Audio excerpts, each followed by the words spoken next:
Quand on veut marcher avec Dieu, il y a des attitudes à avoir, il y a des attitudes de cœur. Ok?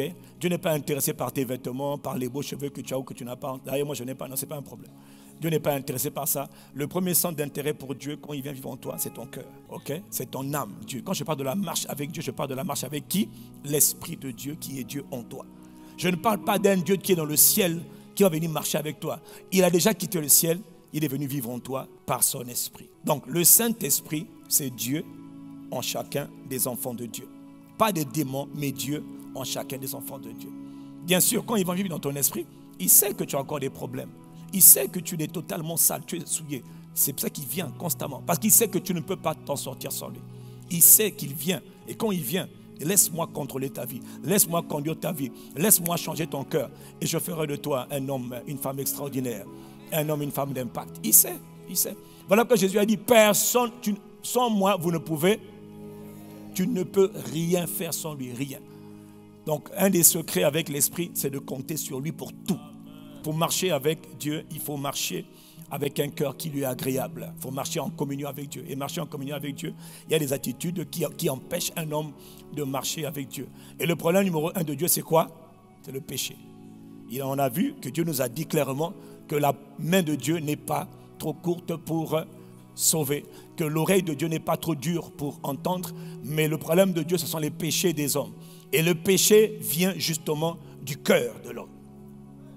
Le péché vient du cœur. Le péché, ce n'est pas la main qui allait voler, non. La main qui allait voler n'a fait qu'obéir à quelque chose qui était déjà dans le cœur. Le péché, ce n'est pas la bouche qui a insulté. Ce n'est pas la calomnie qui sort, non. Le péché, c'est la calomnie qui est déjà dans le cœur. Tout ce que tu fais vient du cœur. Tout ce que tu dis vient du cœur. Tout, absolument tout. Le cœur, c'est les pensées. Le cœur, on parle du cœur, on parle encore de l'âme. Tout ce que tu es là se trouve en toi, ton cœur. Les choses que tu feras dans 10 ans sont dans ton cœur aujourd'hui. Le problème de Dieu, c'est le péché. Et le péché est dans le cœur. Dis avec moi, le péché est dans le cœur. Si cette boîte, c'est ton cœur, il y a beaucoup de mouchoirs à l'intérieur. Cette boîte-là, c'est toi. Ici, là, c'est ton cœur. Et ce qui est dans ton cœur détermine ce que tu vas faire. Ce n'est qu'une question de temps. Tout ce que tu as déjà fait, tu l'as fait en fonction de ce qui était dans ton cœur. Tout ce que tu as dit, tu l'as dit en fonction de ce qui était dans ton cœur. Tout, absolument tout. C'est pour ça qu'il a dit, garde ton cœur, puisque tout ce que l'on garde, garde-le bien, surveille ton cœur. Parce que c'est de ton cœur que viennent les sources de ta vie. Tout ce qui fait ta vie, surtout dans ton cœur. Dans le cœur, tu as les pensées. Dans le cœur, tu as l'intelligence. Dans le cœur, tu as les émotions, ce que tu ressens. Dans le cœur, tu as les désirs, ce qui te fait envie. Ça vient de ton cœur aussi. Dans le cœur, tu as les volontés. Donc, ma volonté, j'ai envie, j'ai pas envie. C'est ça là, le cœur. Ça vient du cœur. Tout vient du cœur. Donc, ça, c'est ton cœur. Et dans ton cœur, ici, tu vois, il y a des choses qui sont là. Ce sont des semences que le monde spirituel sème. Dieu sème aussi. Voilà pourquoi Dieu doit semer sa parole. Mais Satan aussi sème ses affaires. Donc, par exemple, dans ton cœur, il y a la débauche. Il y a l'envie de plaire, l'envie de séduire. On ne marche pas avec Dieu n'importe comment. Il dit, ce sont vos péchés qui m'empêchent. Nous sommes fatigués des prières sans exaucement. Parce qu'elles ne respectent pas le protocole de Dieu. Dieu dit, mon problème c'est le péché. Et le péché vient du cœur. Donc le premier problème que Dieu doit traiter avec toi, c'est le cœur. Dieu doit traiter ton cœur. Beaucoup de gens veulent être pasteurs. Non, on doit d'abord traiter ton cœur. Oh, je vais être DG. D'abord ton cœur. Oh, je veux me marier. D'abord ton cœur. Je veux des enfants. D'abord ton cœur. Donc ta priorité quand tu reçois Jésus, c'est Dieu veut d'abord travailler ton cœur. Parce que dans le cœur là, donc il a dit non, s'il vous plaît, on fait les courses. Est-ce qu'on peut faire quelques courses? Donc on fait du shopping. Donc Marc chapitre 7, verset 20, 23 nous donne la liste de shopping. Il dit, ce qui sort de l'homme, c'est ce qui le rend impur. C'est ce qui le souille. Aucun membre n'est souillé s'il ne savait pas d'abord du cœur. Donc c'est le cœur qui est souillé. Maintenant, le sexe est souillé. La bouche est souillée. Les oreilles sont souillées. Tes pieds courent vers le mal. Je m'en vais chez le frère ou la soeur là-bas. Tes pieds là, ce qui les emmène chez la mauvaise personne là, c'est ton cœur. Tes mains qui tuent là, qui font du mal aux gens là, c'est aussi le cœur. C'est du dedans de cœur, c'est du dedans des hommes. C'est du que sortent les mauvaises pensées. Les adultères, donc tu trompes ton conjoint avec qui tu es déjà marié. Oui, ça s'appelle adultère. Et puis non, c'est la faute de la femme. Non, c'est ton cœur. C'est pas la faute de la sœur. Il y a trop d'hommes qui accusent les femmes. Oui, elle m'a séduit. Non, Mais pourquoi tu as accroché? Pourquoi? Ton cœur avait accroché parce que dans ton cœur, il y avait l'adultère qui n'avait pas été arraché. Ce n'est pas une affaire de oh, excusez-moi, j'aime ma femme. Non, on sait que tu aimes ta femme. C'est qu'est-ce qui est dans ton cœur. Si l'adultère est dans ton cœur, que tu aimes ta femme ou que tu n'aimes pas ta femme, tu vas la tromper. Tu vas la tromper. C'est-à-dire que tu peux m'épouser la plus Miss Monde, la plus belle femme du monde, tu vas la tromper. Qui t'a dit que c'est parce que ma femme est belle que je serai fidèle? Qui t'a dit que c'est parce que mon mari, c'est le plus beau mari et je serai fidèle à lui? C'est faux. C'est si dans ton cœur, il y a ce qu'on appelle l'adultère. C'est une semence qui n'a pas été arrachée de ton cœur. Tôt ou tard, tu commettras l'adultère. Et toi-même, tu seras surpris de voir, mais qu'est-ce qui m'est arrivé? Parce que c'était en toi. Mais tu n'avais pas été purifié. Tu n'avais jamais dit à Dieu, sonde mon cœur. Il sait que tu as ICC tout le dimanche. Ce n'est pas un problème. Ce n'est même pas un problème de venir à l'église ou même de parler de la part de Dieu. Ça ne veut rien dire. Qu'est-ce qu'il y a dans ton cœur? C'est ça que Satan exploite. Et c'est ça qui va te pousser maintenant. Parce que dès l'instant où il y a quelque chose, il peut te manipuler. Donc les débats, c'est-à-dire la fornication. Là maintenant, toi tu n'es pas marié. Mais tu es déjà en train de coucher avec les filles à gauche et à droite. Tu es un tombeur. Une tombeuse. Qui ouvre les pieds. Spécialiste. Fornicateur. Dès l'âge de 7 ans, tu avais commencé. Et maintenant, tu en as plus de 60. Tu es un champion national. Et tu es content de toi. On t'appelle l'expert. Et tu es content. Et plus tu collectes les femmes, plus tu es content. Tu ne sais pas que plus tu collectes, plus tu es détruit. Et ta postérité est détruite. Et ta vie est détruite. Mais tu ne sais pas. Oh, vous savez que quelqu'un peut vivre en étant mort. Mais le pays est rempli de morts vivants. C'est-à-dire ils sont déjà morts. Mais ils sont encore en vie. Morts. Dieu les voit comme des morts. Mais ils sont en vie. Et toi, tu les admires. Les meurtres, les vols, les cupidités, la soif de posséder, la calomnie. Je n'ai pas parlé de l'orgueil. Lui là, hey. Donc, ces choses viennent d'où? Jésus a dit, le prince de ce monde vient. Et il n'a rien en moi. Donc, quand Satan vient pour tester Jésus, il cherche dans le cœur de Jésus, il ne va pas de convoitise. Oh. Donc, je lui envoie la femme là, il est insensible. Oh, je veux calomnier, mais lui, il est insensible. Le prince de ce monde vient et il n'a rien en moi. Ce qui donne de la force à Satan pour t'attaquer, c'est parce qu'il voit en toi. En fait, toi, tu n'es pas conscient. Voilà quoi tu dois dire à Dieu, sonde-moi. Montre-moi ce qui est en moi, qui peut être une occasion de chute. Montre-moi ce qui est en moi, qui peut me détruire. Montre-moi ce qui est en moi que Satan peut exploiter. Il y a des choses que Satan exploite parce que c'est en toi. Et comme c'est en toi, Satan dit, ouh, j'ai vu en toi de la jalousie. C'est en toi. Et comme c'est à l'intérieur, maintenant Satan peut, les démons maintenant peuvent commencer à travailler à partir de toi pour exprimer leur méchanceté, leur jalousie. Donc, celui qui veut marcher avec Dieu va savoir une chose. C'est que le premier domaine que Dieu va traiter, il va envoyer sa parole dans ton cœur pour que la parole vienne confronter ces sales dépôts, ce mal qui est en toi. Et que la parole va commencer à purifier ce qui est dans ton cœur. Donc voilà pourquoi il y a toujours un temps de traitement avec Dieu. On ne court pas pour dire, maintenant j'ai reçu Jésus, je vais commencer à chanter, je vais commencer à témoigner. Non, attends d'abord, on peut commencer à témoigner, mais il faut d'abord traiter le cœur. La priorité, ça je te parle des fondements de ta vie. Tu as reçu Jésus, maintenant tu dois marcher avec Jésus, avec l'esprit de Jésus. Donc, ce que tu dois faire, c'est calmement à la maison. Tu vois les courses là, c'est le manioc, l'oignon, le citron. Tu peux appeler ça comme ça. Tromperie, c'est citron. Le regard envieux, c'est le pain. Et les adultères, c'est les biscuits. Non, c'est une manière de te dire. Prends ça, assieds-toi, dis Seigneur, sonde-moi. Non, s'il vous plaît, j'ai fait ça. Et je le fais tout le temps. On appelle ça faire de la maintenance. Faire un contrôle de soi-même. Frère, je peux vous parler sincèrement. Celui qui ne fait pas le contrôle de soi régulièrement va être surpris de voir qu'un jour Dieu t'a emmené là et que tu commences à faire des choses que tu n'aurais jamais dû faire. Toi-même, tu vas être choqué de voir, oh, ça c'est moi, oui c'est toi. Mais qu'est-ce qui m'est arrivé? C'était dans ton cœur. mais tu n'avais pas vu. Et quand tu avais entendu, tu avais perçu, tu n'as pas traité. Tu es né de papa et maman, qui eux-mêmes sont nés de papa et maman. Il y a des choses que tu as héritées, s'il te plaît. Et tu te comportes comme quelqu'un qui, alléluia, alléluia, alléluia, alléluia. Non frère, il n'y a pas d'alléluia. C'est Seigneur, sonde-moi. Seigneur, aide-moi. Je veux marcher avec toi. Et je sais que tu détestes le péché.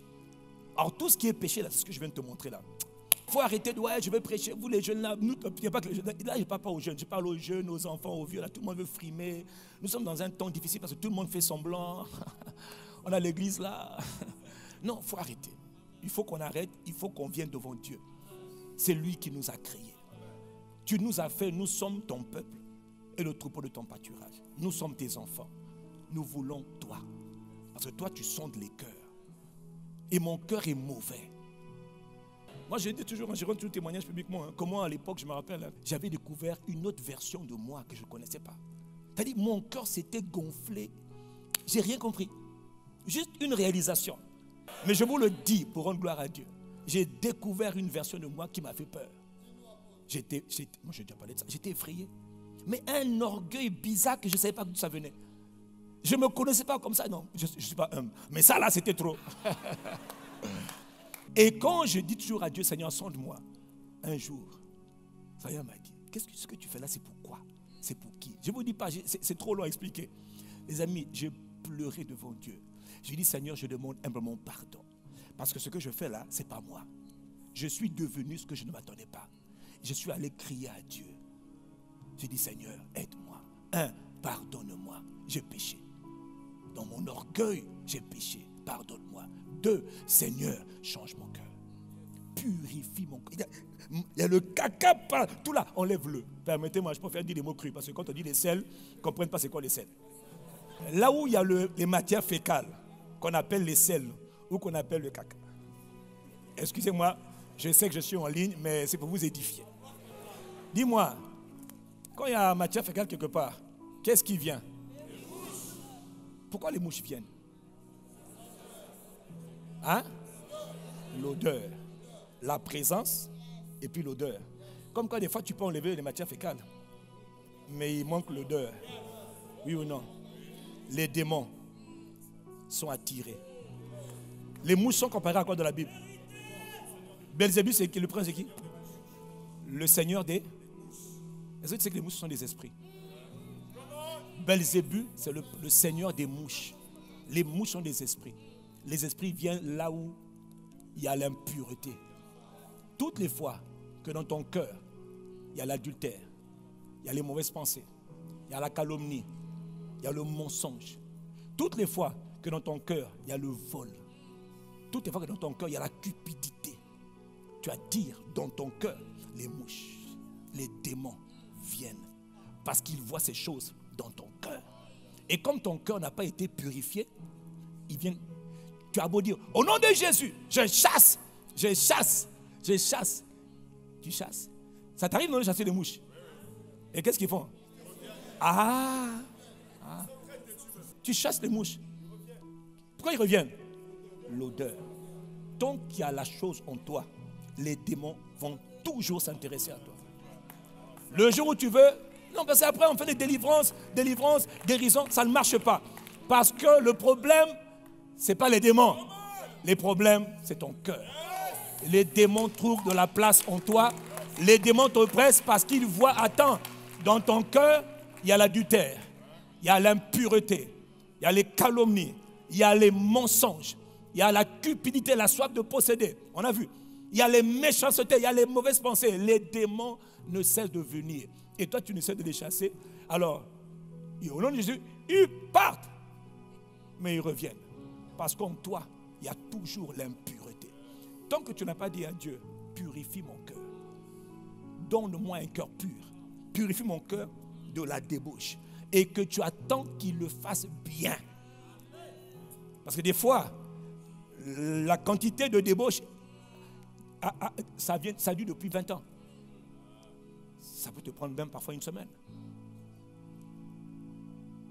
Tout ne se lave pas, ne se purifie pas instantanément. Ça dépend de la quantité de saleté que tu as accumulée. Tu as tellement couché avec des gens et des femmes, tu as tellement volé, tu as tellement menti depuis que 1908. Oui, ça fait plus de 100 ans que tu mens et tu calomnies. Ce n'est pas en un jour que la calomnie va sauter, forcément là. Donc des fois tu dois crier à Dieu. Aide-moi, purifie-moi, donne-moi un cœur, donne-moi ton cœur, donne-moi ton cœur, donne-moi. Et ça, donc tu es quelqu'un qui, tu frottes. On frotte par la parole. On applique la parole. On s'expose à la même parole. On s'expose à la parole. La parole a un effet purificateur. La parole purifie. Et un jour, la parole, tu as dit non, je ne veux plus, je veux changer de vie. Ah, la parole commence à agir en toi. Je veux changer de vie. Ah, la parole commence à travailler. Mais toi, tu négliges ton passé. Tu négliges de quelle famille tu viens. Tu négliges de quel village ou de quelle ville tu viens. Si tu viens d'une ville côtière, il y a des particules. Il y a des similarités pour les gens qui viennent des villes côtières.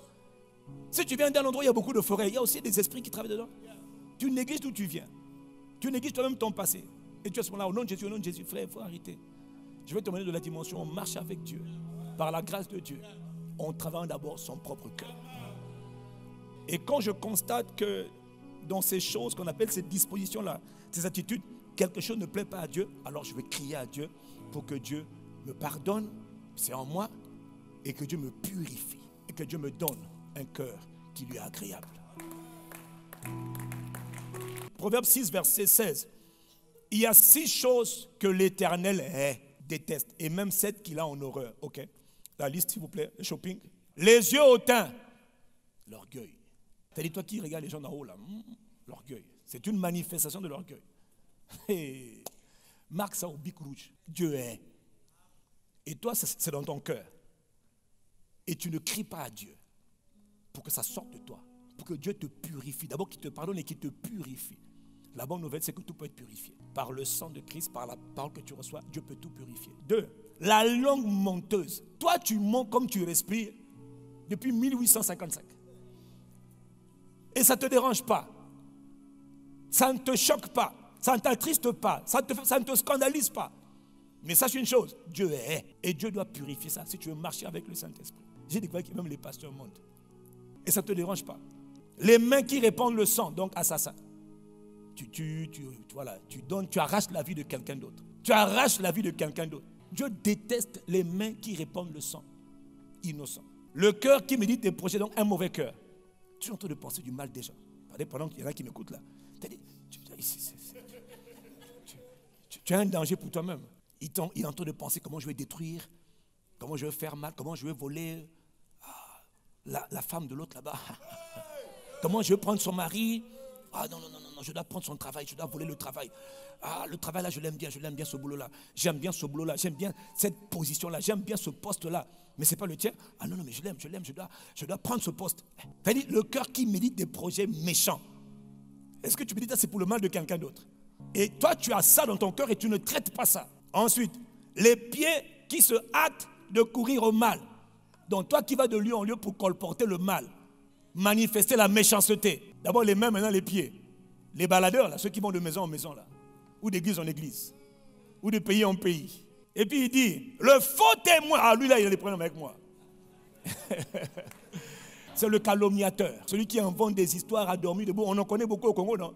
Et nous, on est bénis au Congo d'avoir des endroits où tu sais que quand tu rentres là-bas, là, 80%, 90% c'est faux. Mais tout le monde va là-bas et puis croit que c'est vrai. Allez, croyez ce que vous voulez croire. Nous, Dieu les appelle des faux témoins. Les faux témoins. C'est-à-dire qu'ils racontent des bêtises, ils inventent des histoires et tout le monde croit. C'est ça les faux témoins. Mais ils n'ont pas de preuves. Mais ils affirment. Ah là là là là là là. Et ils le font, on a vu, dans le but de dénigrer, de salir, d'assassiner la réputation de quelqu'un, l'image, le nom de quelqu'un. Comme disait un chef d'État, il dit, bon, de nos jours aujourd'hui, tout le monde, si tu es public, tout le monde peut dire n'importe quoi à ton sujet. C'est ça le problème quand tu deviens public. Tu peux te dire, ouais, le pasteur a voulu me toucher à la maison. Il a voulu me violer.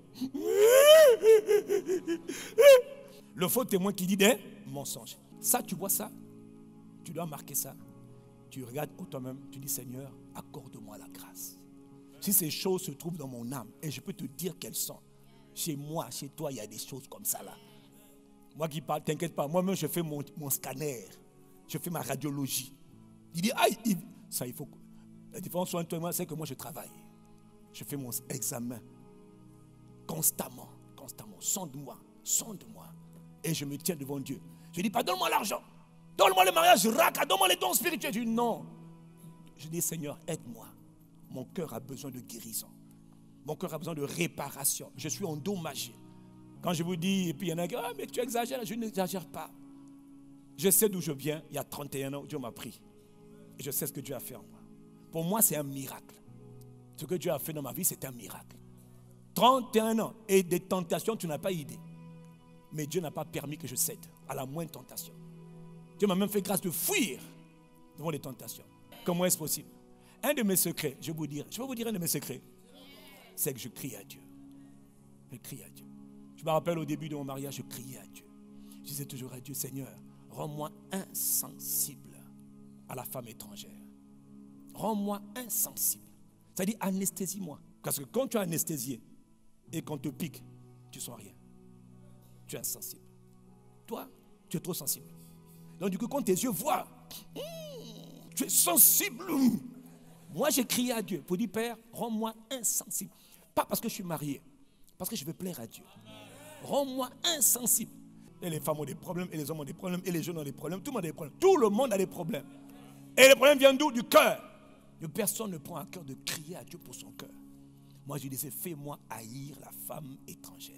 Toute femme qui n'est pas ma femme, que tu m'as donnée maintenant, mets dans mon cœur la haine. C'est-à-dire, je veux la haïr. Fais-moi haïr sa beauté.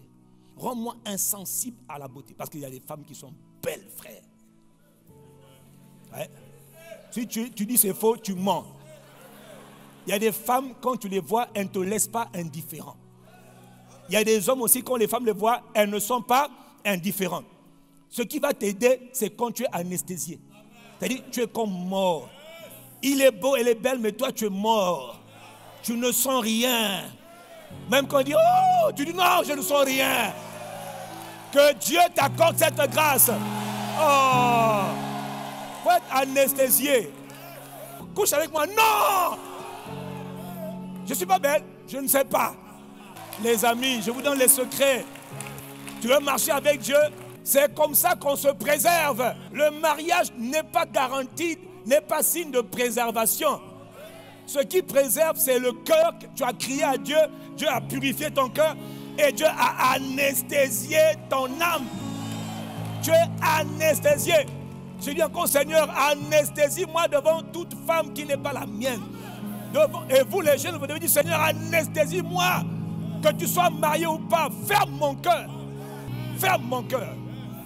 Des fois, je disais, Seigneur, ferme mon cœur. Qu'il n'y ait rien, ferme. Que Satan ne puisse rien planter, ferme. Ce n'est pas une fois, ce n'est pas deux fois, c'est une multitude de fois. Ferme. Rends-moi insensible. Rends-moi insensible. Rends-moi insensible. Insensible. Insensible. Maintenant, je dis, rends-moi sensible à ta présence. Saint-Esprit, rends-moi sensible à ta présence. Rends-moi sensible à ta voix. Rends-moi sensible à ton cœur. Je veux ressentir ce que ton cœur ressent. Puisque tu es en moi, tu es Dieu. Tu connais la pensée de Dieu. Révèle-moi. Rends-moi sensible à ton cœur. Mais donne-moi ton cœur. Mais ferme mon cœur à tout ce qui peut me faire tomber. Tout ce qui peut me faire chuter. Ferme mon cœur. Voilà comment on crie à Dieu. Et là, je n'ai pas eu une minute. Je suis là, Seigneur, ferme mon cœur. Ferme mon cœur. Ferme mon cœur. Tu dois te dire, Seigneur, ferme mon cœur. Tu es un plaisantin. Il faut continuer. Ouais, les gens que Satan ramasse comme ça la cuillère. Bon, dis Amen.